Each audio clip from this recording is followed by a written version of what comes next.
Hoy estudiaremos la persona de Jesucristo en términos de su humillación, su encarnación y lo que esto implica. Nuestro enfoque será más bien teológico o doctrinal, aunque podemos obtener de este pasaje una aplicación práctica a lo que significa vivir humildemente como cristianos, pero nuestro enfoque principal será de tono doctrinal. Entonces vamos a leer los versículos del 5 al 8 de Filipenses que dicen así: Haya pues en vosotros este sentir que hubo también en Cristo Jesús. Y ya nos introducimos en la encarnación o en el proceso de encarnación que dice así: el cual, siendo en forma de Dios, no estimó el ser igual a Dios como cosa a que aferrarse, sino que se despojó a sí mismo, tomando la forma de siervo, hecho semejante a los hombres, y estando en la condición de hombre, se humilló a sí mismo, haciéndose obediente hasta la muerte y muerte de cruz. Hasta ahí la lectura para esta mañana. ¿Qué es lo que este pasaje nos enseña en cuanto a Jesucristo? El famoso escritor cristiano C.S. Lewis o C.S. Lewis nos dice en un pequeño escrito llamado El Gran Milagro, en referencia a la encarnación, lo siguiente: en la historia cristiana Dios desciende para volver a ascender.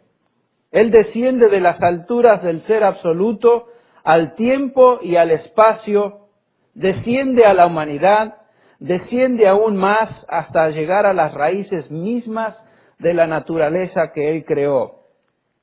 Pero desciende para volver a ascender y llevar consigo al mundo arruinado. Esta es una breve porción.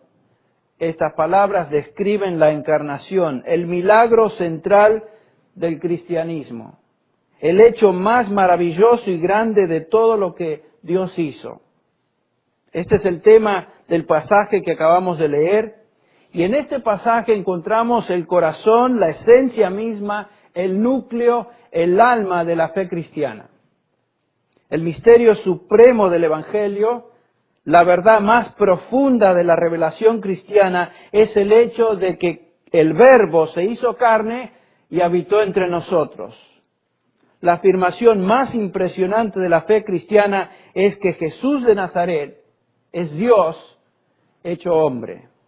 Es justamente en este punto, y lo mencionamos la semana pasada, que aquellos que desean menoscabar y destruir el cristianismo bíblico comienzan su ataque. Las sectas y toda forma de religión falsa atacan vigorosamente el punto de la deidad de Jesucristo. Toda torcedura o confusión o falsedad en este punto fundamental de doctrina da como resultado dificultades en otros puntos del Evangelio. Sin embargo, cuando este punto se entiende en cuanto a la persona de Jesucristo y se adopta como una realidad, una declaración bíblica, las otras dificultades se desvanecen. Entonces, entremos de lleno en la exposición de este precioso pasaje. El versículo 6 comienza con esta expresión: el cual siendo en forma de Dios. Aquí es donde comienza la doctrina de la encarnación o la humillación de Jesucristo. Pablo comienza a hablar de Cristo hablando de su identidad, de quién es Él y de dónde desciende y condesciende, siendo en la forma de Dios. El término siendo es huportako en griego. No es el verbo común en griego para referirse a ser, el cual es eimi. Aquellos de ustedes que están estudiando o han estudiado griego recuerdan que el verbo eimi, el verbo ser, es el verbo más básico que se usa en todo léxico y gramática griega para ayudarnos a entender la conjugación de los verbos regulares en griego. Esta no es el verbo común eimi, sino que es un otro verbo, es otra palabra. No es común. Es un verbo que enfatiza la esencia o naturaleza o condición de una persona. Describe lo que un individuo es en su esencia, aquello que no puede ser cambiado o alterado a pesar de circunstancias externas. Huportaco, siendo. Lo que Pablo está diciendo es que Jesús existía inalterablemente y continuamente en forma de Dios. La palabra forma es una palabra que se repite también en el versículo 7, por ejemplo, dice, sino que se despojó a sí mismo tomando forma de siervo. Acá se habla de Cristo como forma de Dios, más adelante forma de siervo. Y es la introducción de la palabra morfe. Ya el término morfe nos da una idea aún en nuestro idioma lo que significa. De ahí obtenemos términos en castellano como amorfe, endomorfe, ectomorfe. En otras palabras, términos que nos ayudan a comprender la idea de forma. El léxico griego dice que se refiere a la esencia o naturaleza esencial de algo o de alguien. En este caso se aplica a Dios. Jesucristo en su esencia o en su naturaleza es Dios. La afirmación nos indica que Jesucristo existía en su forma esencial, en su misma naturaleza como Dios. Quizá podamos entender mejor el término si lo comparamos a otro término que también se traduce forma. La palabra griega es schema. ¿Cuál es la diferencia entre morfe y schema? Morfe se refiere a la forma esencial de algo o de alguien. Schema se refiere a la forma externa de algo o de alguien. En español traducimos la palabra esquema como forma, esquema, croquis, bosquejo. Por ejemplo, este sermón tiene un esquema, tiene un croquis que estoy desarrollando. El cuerpo del mismo se presenta a través de esa forma exterior que llamamos bosquejo.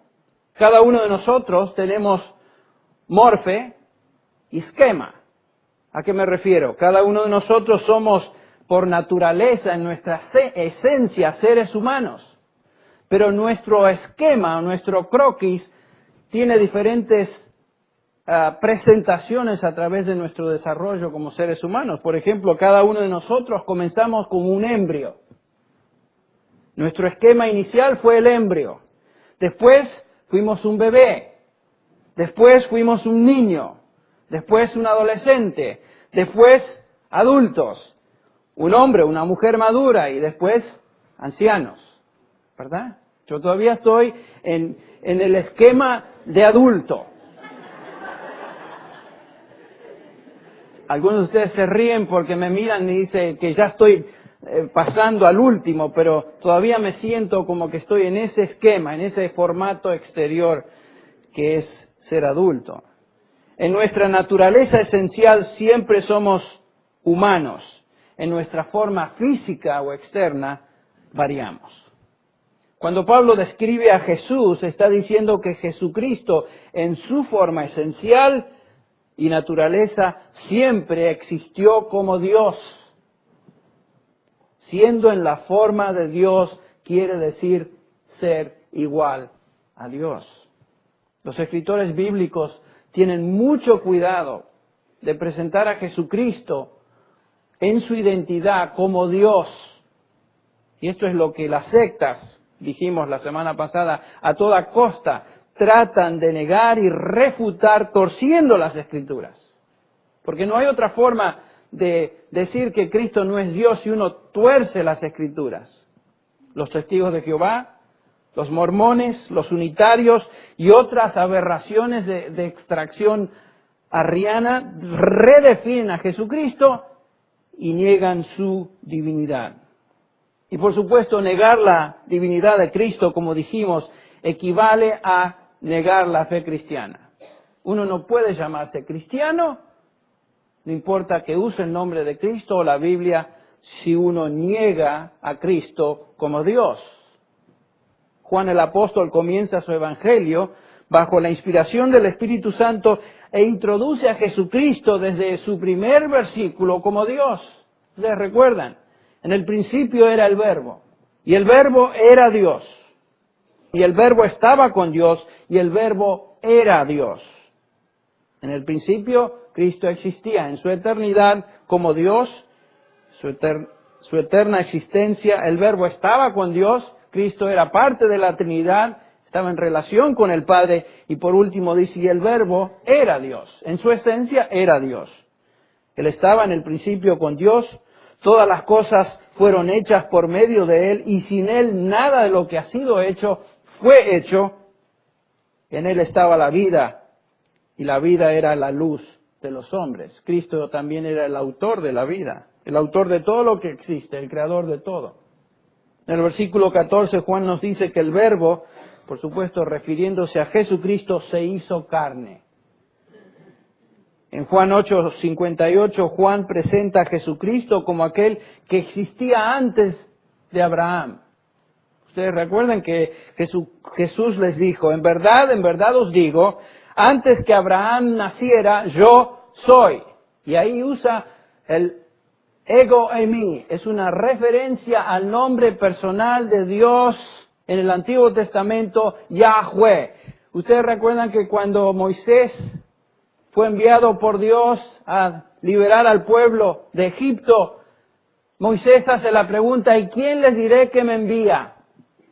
La respuesta del Señor fue simplemente esta, yo soy, el que soy es el que te envía. En otras palabras, es una forma del verbo ser en hebreo. El que era, el que soy y el que será eternamente. Ese es Dios. Y Jesucristo adopta ese término para decir, antes de que Abraham sea, yo soy. Imagínense, se identifica con el nombre eterno de Jehová en el Antiguo Testamento. La semana pasada vimos en Colosenses que Pablo describe al Señor Jesús como la imagen de Dios. La imagen de Dios invisible, el primogénito de toda la creación. Nos dice que por Él fueron creadas todas las cosas, tanto en los cielos como en la tierra, visibles e invisibles. Él era antes que todas las cosas, y en Él todas las cosas permanecen. Una y otra vez, repito, los escritores bíblicos presentan a Jesucristo demostrando su deidad. Si vamos a los evangelios, vemos la deidad de Jesucristo a través de preceptos, declaraciones, afirmaciones, así como a través de lo que Él hizo. Milagros de todo tipo.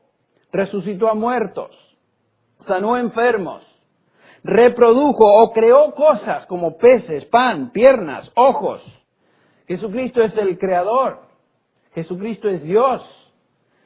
Entonces la fe cristiana comienza con el reconocimiento que Jesucristo existió en la forma de Dios, en la esencia misma del Dios eterno. Ahí comienza todo. Ahí tenemos que tener ese fundamento para darnos cuenta qué significa la encarnación y de dónde el Señor descendió.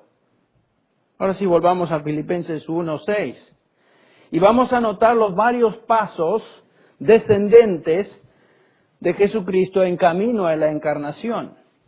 Lo primero que notamos es que es una actitud del Señor. Dice, no estimó ser igual a Dios como algo a que aferrarse. Ese fue el primer paso. Comienza con una increíble actitud de humildad. No estimó ser igual a Dios como algo a que aferrarse.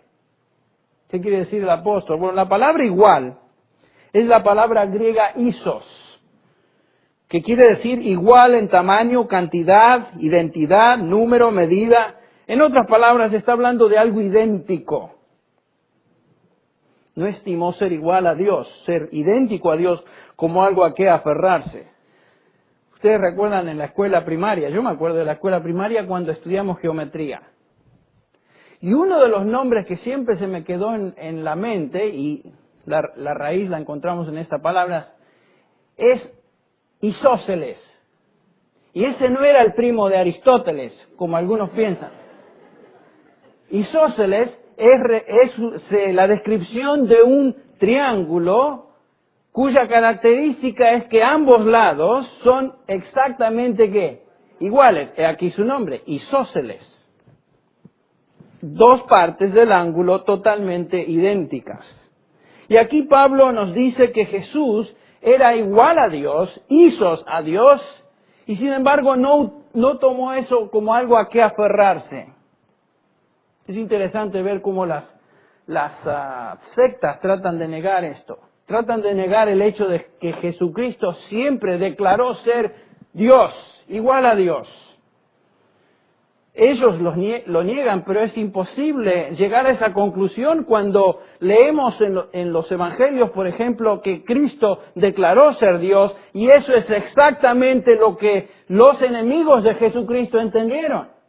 Por ejemplo, Juan 5:18 dice, por esta causa los judíos aún más procuraban matarle, porque no solo violaba el día de reposo, sino que también llamaba a Dios su propio Padre, haciéndose igual hijos a Dios. No podía evitarse la conclusión. Jesús se llamaba igual a Dios. Juan 10:33, los judíos le contestaron, no te apedreamos por ninguna obra buena, sino por blasfemia. ¿Por qué? Porque tú, siendo hombre, te haces ¿qué? Dios. La conclusión era correcta. Cristo se presentaba como Dios. Y aún sus enemigos más acérrimos llegaron a la misma conclusión. Ellos entendieron perfectamente bien lo que Jesús estaba declarando. Él estaba diciendo en forma clara y contundente que Él era igual a Dios. Entonces, regresando a Filipenses, versículo 6, vemos que el primer paso en descenso a la encarnación es una actitud. No se aferró a ser igual a Dios. La palabra aferrarse quiere decir literalmente tomar algo por medio del robo, robar. Llegó a significar cualquier cosa firmemente tomada, atesorada, algo a lo que uno se aferra o se agarra. Esto es precioso. La actitud de Jesucristo es que Él no consideró aferrarse a su posición gloriosa. Él rehusó a aferrarse a todos los derechos y honores que acompañaban a esa posición y estuvo dispuesto a dejarla a un lado. De hecho, lo hizo. Esta es la actitud de humildad que comienza el proceso humillante en la encarnación. Este es el primer paso, una actitud de humildad. En segundo lugar, el paso que sigue, lo vemos en el versículo 7, dice, se despojó a sí mismo. Se despojó a sí mismo. El verbo despojar es la traducción del verbo kenao, de donde obtenemos el término teológico kenosis, que se refiere justamente a la doctrina de la encarnación de la segunda persona de la Trinidad. Se despojó. ¿Pero qué quiere decir que se despojó a sí mismo? ¿De qué exactamente se despojó el Señor Jesús? Bueno, para comenzar tenemos que decir enfáticamente que Jesús jamás se despojó de su deidad. Jesús fue Dios. Dios hombre, pero Dios. Si Él se hubiera despojado de su deidad, hubiera dejado de existir. Él nunca dejó de ser Dios. No hubo una reducción de aspectos divinos en su persona al tomar una forma humana. Él jamás se despojó de sus atributos divinos, porque eso implicaría que hubiera dejado de ser Dios, por lo menos en parte. No lo hizo así. Algunos enseñan esa posición, entre paréntesis, que Él se despojó de atributos divinos. ¿Cómo puede ser eso? Hubiera dejado de ser Dios. Eso es blasfemo. Él no cambió deidad por humanidad. No hubo un trueque ahí de naturalezas. Si hubiera sido así, al morir, hubiera permanecido en la tumba, si Él se hubiera transformado simplemente en un ser humano. Pero resucitó porque también era Dios. Entonces, ¿qué es lo que hizo a un lado? ¿De qué se despojó? En primer lugar, se despojó de su gloria celestial. Él abandonó la gloria que tenía con el Padre, más Él nos recuerda esto en el capítulo 17, versículo 5 de Juan, donde dice al Padre, y ahora Padre, glorifícame tú, Padre, junto a ti, con la gloria que tenía contigo antes que el mundo existiera. Cristo se despojó de su gloria. Imagínense, se despojó de la gloria que él gozaba en el cielo. Dejó a un lado la adoración de los ángeles por el rechazo de los hombres, el maltrato y finalmente la muerte por parte de ellos. Renunció al brillo de su gloria por la oscuridad que lo cubrió en el momento antes de ir a la cruz.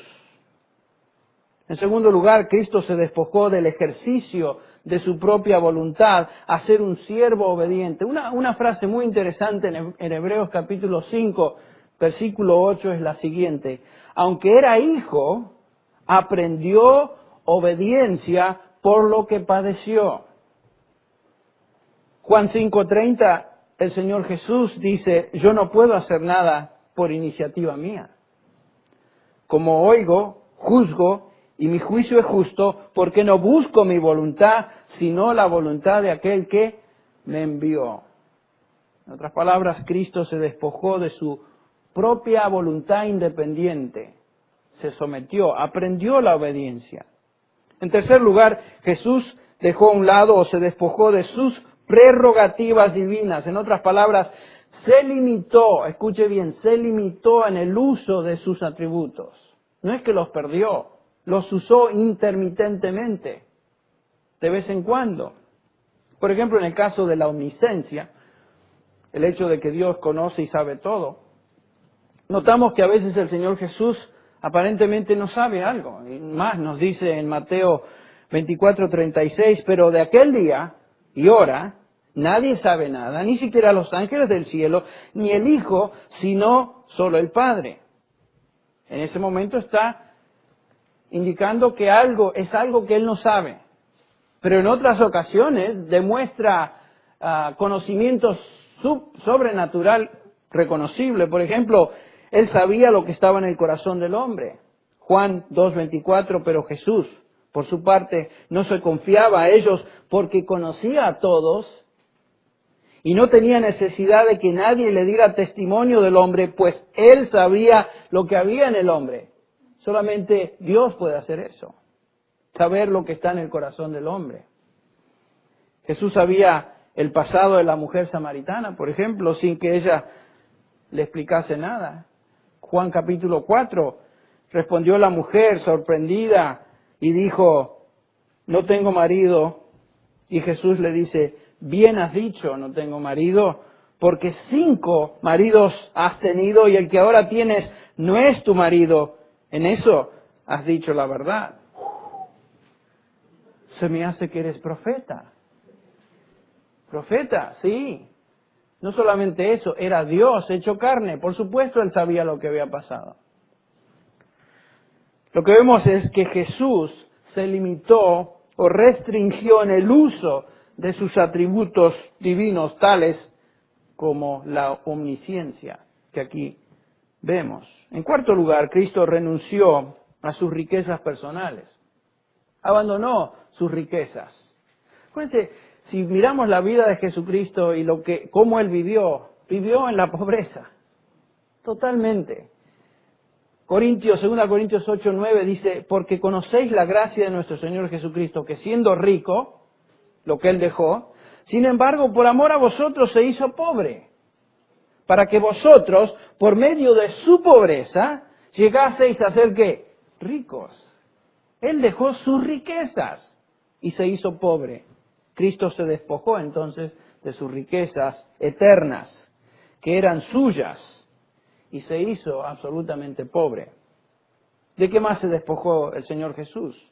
Se despojó de una relación favorable con Dios Padre. Número 5. ¿Qué quiero decir con eso? Que se despojó de una relación favorable con su Padre. Bueno, Él se hizo el blanco de la ira sobre el pecado, la ira de Dios sobre el pecado, tomando nuestro lugar y muriendo a nuestro favor. Nos dice Pablo, al que no conoció pecado, le hizo pecado por nosotros para que nosotros viniéramos a hacer, ¿qué? Justicia de Dios en Él.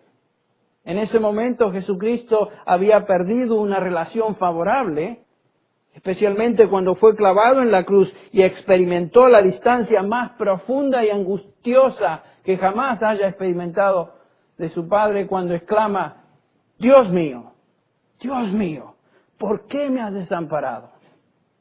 Y en ese sentido Jesús entonces renunció a una relación favorable con su Padre. Imagínense.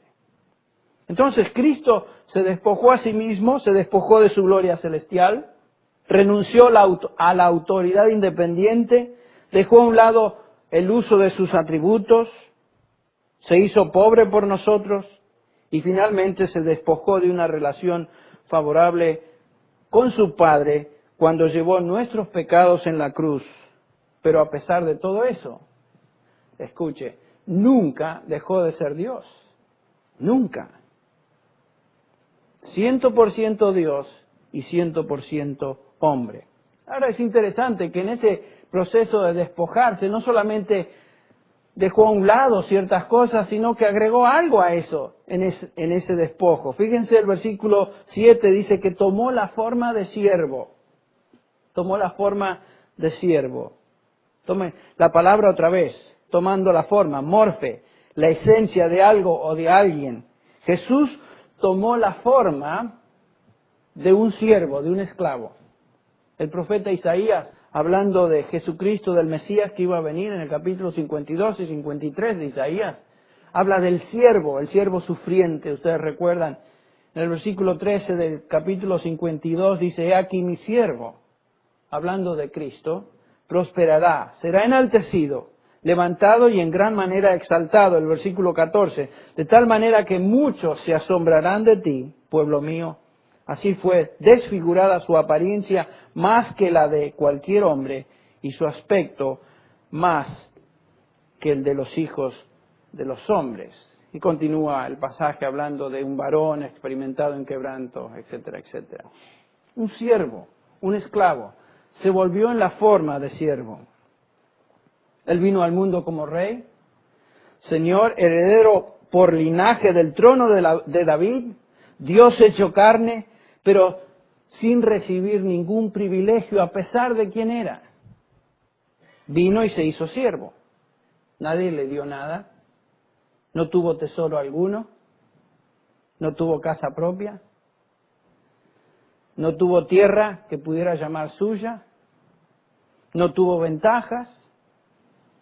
El creador del universo, aun cuando iba en camino a ser crucificado, tuvo que pedir prestado un pollino, porque ni siquiera tenía eso. El Dios del universo, Dios hecho carne, se convirtió en un siervo, un esclavo. Por supuesto, qué tremendo ejemplo para nosotros. Pero después descendió un paso más. Dice el versículo 7 que fue hecho semejante a los hombres. Hecho semejante es la traducción de la palabra homeomati, de donde sacamos la palabra homogéneo. Cristo fue homogéneo a los hombres. Él se volvió verdaderamente humano. No es que dejó de ser Dios y tomó un cuerpo humano, sino a su divinidad agregó humanidad. Él es el Dios hombre. Esta es la razón que Lucas nos dice, por ejemplo, en Lucas capítulo 2, versículo 52, que Jesús crecía, ¿se acuerdan?, en sabiduría, en estatura, en gracia para con Dios y los hombres. Cristo nació y creció y se desarrolló como cualquiera de nosotros, como cualquier otro hombre. No era un espíritu con apariencia de cuerpo humano, no era un alma en pena,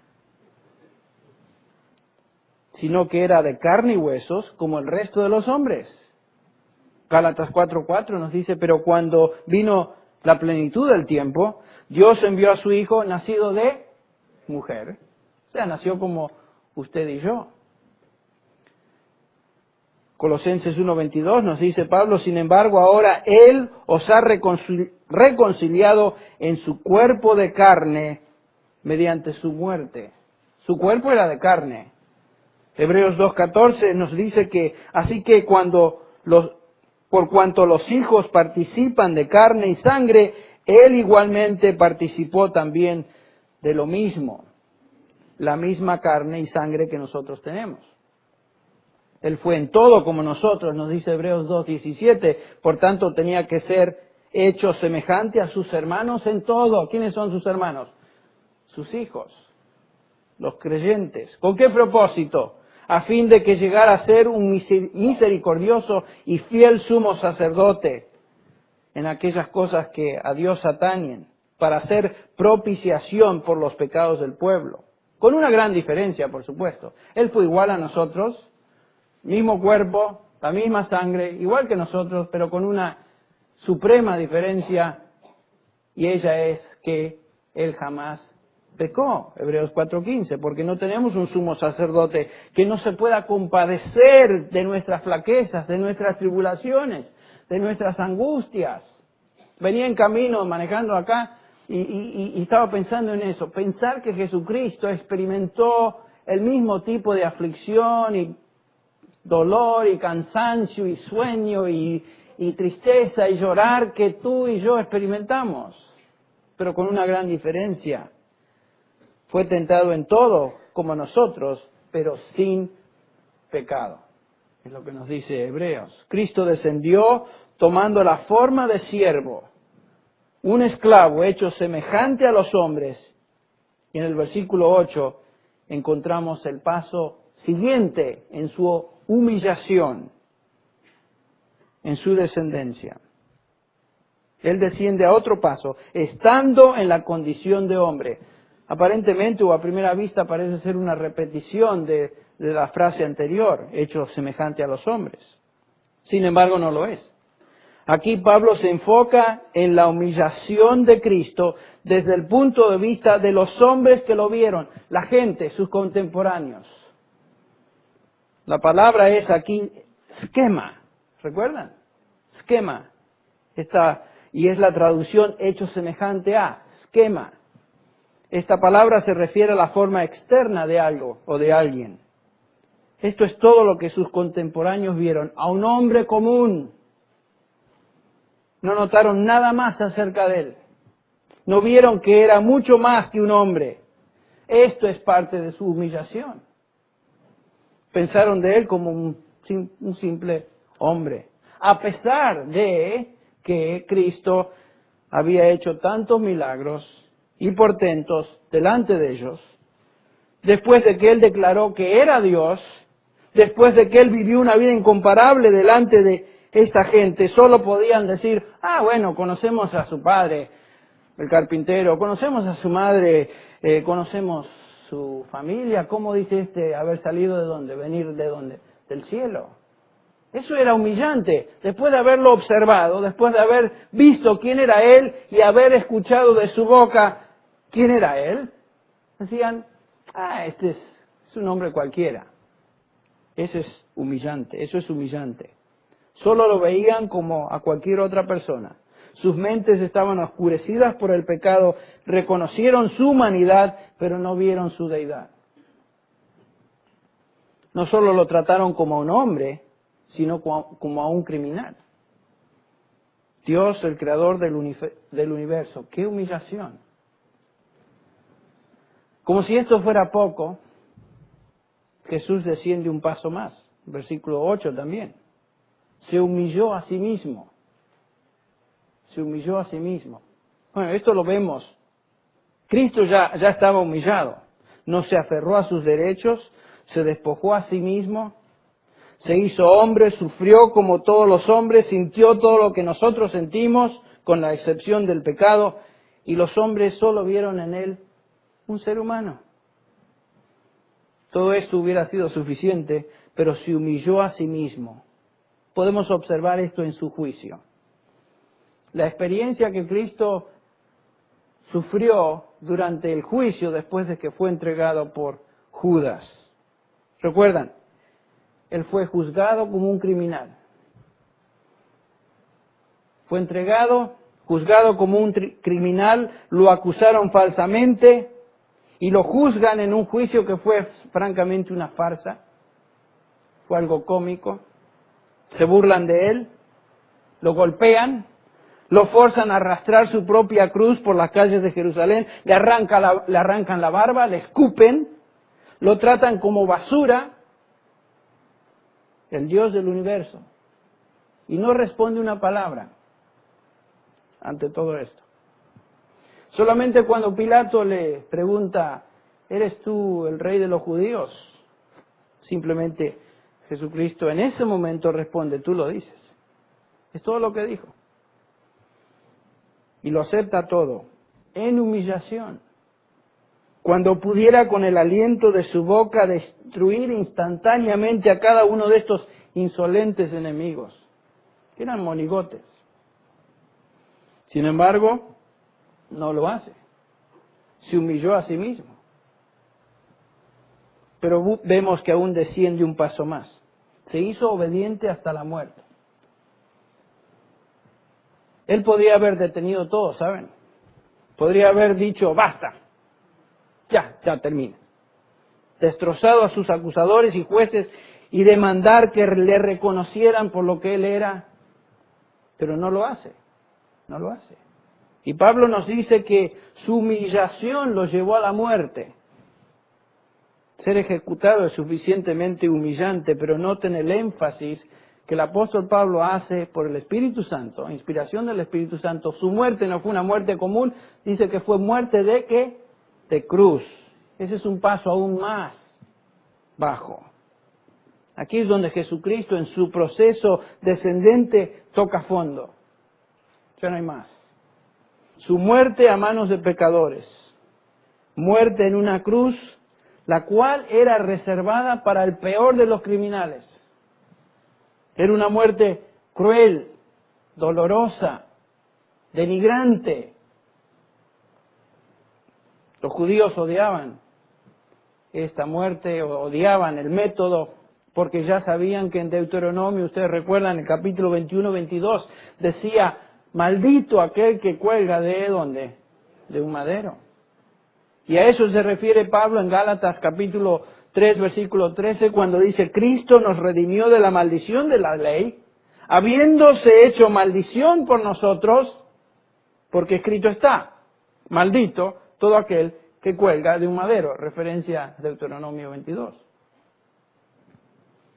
Ahí está el Hijo de Dios, colgado en una cruz, desnudo, humillado, con clavos que atravesaban sus manos y sus pies, el objeto de la burla y maldad humana. Ahí está Dios hecho carne, humillado por ti y por mí. Y aquí llegamos entonces al propósito final de su encarnación. La encarnación de la segunda persona de la Trinidad no se entiende aparte de su propósito redentor. Betlehem o Belén de Judea no es el enfoque de la revelación divina, sino el monte Calvario, Gólgota. La encarnación en Belén toma significado cuando se observa en el contexto de la cruz. La razón que el Verbo se hizo carne y vivió entre nosotros fue para morir en la cruz por los pecadores. Vino a buscar y a salvar lo que se había perdido. Por eso Pablo dice, y ya lo leímos, 2 Corintios 8, 9, porque conocéis la gracia de nuestro Señor Jesucristo, que siendo rico, sin embargo, por amor a vosotros se hizo pobre, para que vosotros, por medio de su pobreza, llegarais a ser ricos. Qué plan tan tremendo e incomprensible. El apóstol Pablo, después de haber explicado el plan redentor de Dios a través de 11 capítulos de Romanos, llega al final del capítulo 11 y en el versículo 33, cuando explicó todo, exclama esto, oh profundidad de las riquezas y de la sabiduría y del conocimiento de Dios, cuán insondables son tus juicios e inescrutables sus caminos. No podía entenderlo. Nadie puede entender ese plan. Si tú y yo hubiéramos planeado o planificado salvar al mundo y hubiéramos mandado a Dios que se haga carne, nuestro plan hubiera sido muy, muy distinto.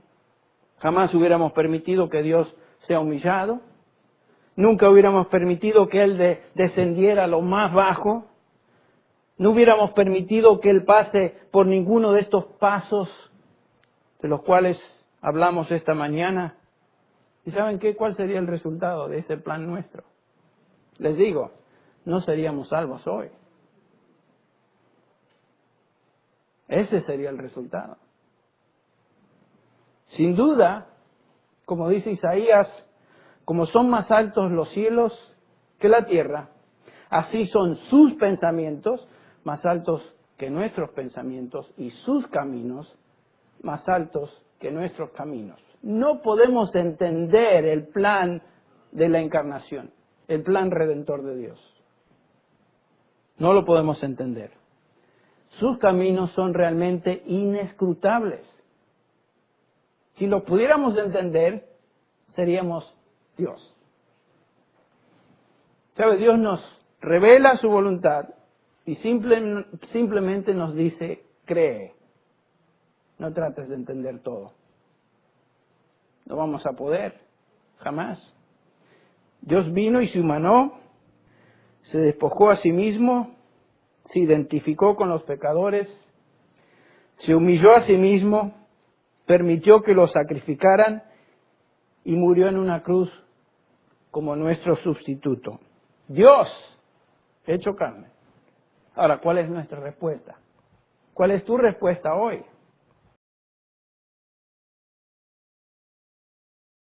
Hoy estudiaremos la persona de Jesucristo en términos de su humillación, su encarnación y lo que esto implica.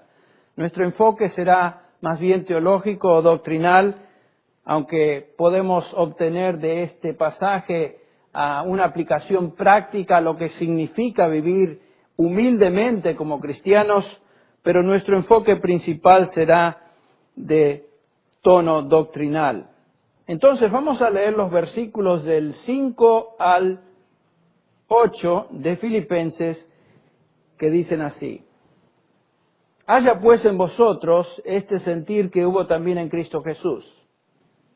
Y ya nos introducimos en la encarnación o en el proceso de encarnación que dice así, el cual, siendo en forma de Dios, no estimó el ser igual a Dios como cosa a que aferrarse, sino que se despojó a sí mismo, tomando la forma de siervo, hecho semejante a los hombres, y estando en la condición de hombre, se humilló a sí mismo, haciéndose obediente hasta la muerte y muerte de cruz. Hasta ahí la lectura para esta mañana. ¿Qué es lo que este pasaje nos enseña en cuanto a Jesucristo? El famoso escritor cristiano C.S. Lewis o C.S. Lewis nos dice en un pequeño, vigorosamente el punto de la deidad de Jesucristo. Toda torcedura o confusión o falsedad en este punto fundamental de doctrina da como resultado dificultades en otros puntos del Evangelio. Sin embargo, cuando este punto se entiende en cuanto a la persona de Jesucristo y se adopta como una realidad, una declaración bíblica, las otras dificultades se desvanecen. Entonces, entremos de lleno en la exposición de este precioso pasaje. El versículo 6 comienza con esta expresión, el cual siendo en forma de Dios. Aquí es donde comienza la doctrina de la encarnación o la humillación de Jesucristo. Pablo comienza a hablar de Cristo hablando de su identidad, de quién es Él y de dónde desciende y condesciende, siendo en la forma de Dios. El término siendo es huportako en griego. No es el verbo común en griego para referirse a ser, el cual es eimi. Aquellos de ustedes que están estudiando o han estudiado griego, recuerdan que el verbo eimi, el verbo ser, es el verbo más básico que se usa en todo léxico y gramática griega para ayudarnos a entender la conjugación de los verbos regulares en griego. Esta no es el verbo común eimi, sino que es un otro verbo, es otra palabra. No es común. Es un verbo que enfatiza la esencia, morfe y esquema. Morfe se refiere a la forma esencial de algo o de alguien. Esquema se refiere a la forma externa de algo o de alguien. En español traducimos la palabra esquema como forma, esquema, croquis, bosquejo. Por ejemplo, este sermón tiene un esquema, tiene un croquis que estoy desarrollando. El cuerpo del mismo se presenta a través de esa forma exterior que llamamos bosquejo. Cada uno de nosotros tenemos morfe y esquema. ¿A qué me refiero? Cada uno de nosotros somos por naturaleza, en nuestra esencia, seres humanos. Pero nuestro esquema, nuestro croquis, tiene diferentes presentaciones a través de nuestro desarrollo como seres humanos. Por ejemplo, cada uno de nosotros comenzamos como un embrio. Nuestro esquema inicial fue el embrio. Después fuimos un bebé. Después fuimos un niño. Después un adolescente. Después adultos. Un hombre, una mujer madura y después ancianos. ¿Verdad? Yo todavía estoy en el esquema de adulto. Algunos de ustedes se ríen porque me miran y dicen que ya estoy pasando al último, pero todavía me siento como que estoy en ese esquema, en ese formato exterior que es ser adulto. En nuestra naturaleza esencial, siendo escrito llamado El Gran Milagro, en referencia a la encarnación, lo siguiente. En la historia cristiana, Dios desciende para volver a ascender. Él desciende de las alturas del ser absoluto al tiempo y al espacio, desciende a la humanidad, desciende aún más hasta llegar a las raíces mismas de la naturaleza que Él creó. Pero desciende para volver a ascender y llevar consigo al mundo arruinado. Esta es una breve porción. Estas palabras describen la encarnación, el milagro central del cristianismo, el hecho más maravilloso y grande de todo lo que Dios hizo. Este es el tema del pasaje que acabamos de leer, y en este pasaje encontramos el corazón, la esencia misma, el núcleo, el alma de la fe cristiana. El misterio supremo del Evangelio, la verdad más profunda de la revelación cristiana, es el hecho de que el Verbo se hizo carne y habitó entre nosotros. La afirmación más impresionante de la fe cristiana es que Jesús de Nazaret es Dios hecho hombre. Es justamente en este punto, y lo mencionamos la semana pasada, que aquellos que desean menoscabar y destruir el cristianismo bíblico comienzan su ataque. Las sectas y toda forma de religión falsa ataca o naturaleza o condición de una persona. Describe lo que un individuo es en su esencia, aquello que no puede ser cambiado o alterado a pesar de circunstancias externas. Huportaco, siendo. Lo que Pablo está diciendo es que Jesús existía inalterablemente y continuamente en forma de Dios. La palabra forma es una palabra que se repite también en el versículo 7, por ejemplo, dice, sino que se despojó a sí mismo tomando forma de siervo. Acá se habla de Cristo como forma de Dios, más adelante forma de siervo, y es la introducción de la palabra morfe.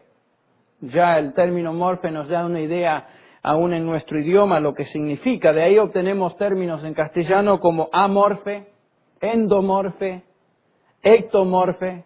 En otras palabras, términos que nos ayudan a comprender la idea de forma. El léxico griego dice que se refiere a la esencia o naturaleza esencial de algo o de alguien. En este caso se aplica a Dios. Jesucristo en su esencia o en su naturaleza es Dios. La afirmación nos indica que Jesucristo existía en su forma esencial, en su misma naturaleza como Dios. Quizá podamos entender mejor el término si lo comparamos a otro término que también se traduce forma. La palabra griega es schema. ¿Cuál es la diferencia entre